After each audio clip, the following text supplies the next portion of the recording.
Hello, we're going to read another book we got in the Wake Library in memory of Katie Rogers. And this is called Over and Under the Pond by Kate Messner with art by Christopher Silas Neal. Over the pond we slide, splashing through lily pads, sweeping through reeds. The water's a mirror, reflecting the sky, sunshine and clouds, then a shadow below. What's down there? I asked. Under the pond, Mom says. Under the pond is a whole hidden world of minnows and crayfish, turtles and bullfrogs. We're paddling over them now. Over the pond, we skim past tall rushes, whirligig beetles loop and twirl, skaters on a warm summer surface. Under the pond, minnows dart through waving forests of grass while a brook trout lurks, ready to lunge. Over the pond, we lift and dip and pull past a row of painted turtles on a waterlogged tree.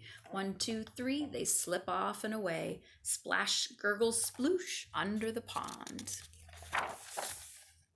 Over the pond, cattails rustle and shush in the wind. Listen close, cuckleree. Red-winged blackbirds race by. One has grass for her nest. Under the pond, a caddisfly larva builds a home of her own, a secret shelter of pebbles and sand. Over the pond, the shadows of trees lean out from the shore. We coast under a low hanging branch.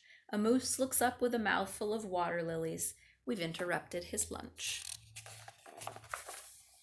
Under the pond, beavers dive deep. They pump with powerful tails and rise to the surface with delectable roots from the mud.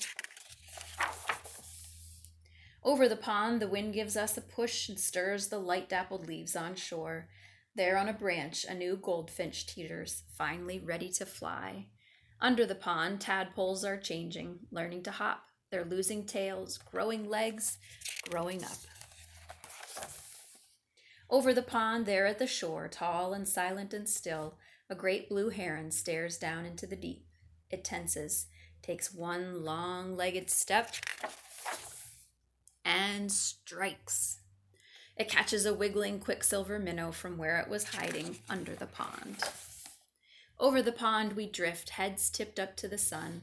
A woodpecker clings to a teetering pine, digging for ants. Under the pond, an otter claws for freshwater mussels. Over the pond, a sleepy dragonfly lands for a rest. His spindly legs tickle my knee.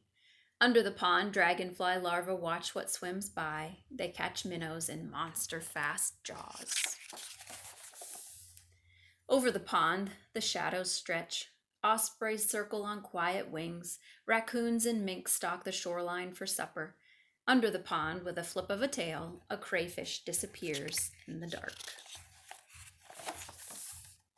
Over the pond, we head for home. We glide, swish, bump, right up onto shore as a far-off loon calls goodnight. The sky turns from sunset to dusk to dark. Night settles over the pond. The prowling catfish and drowsy turtles, the scuttling crayfish and tadpoles turned frogs, wading herons and stalking raccoons. And the hidden world under the pond.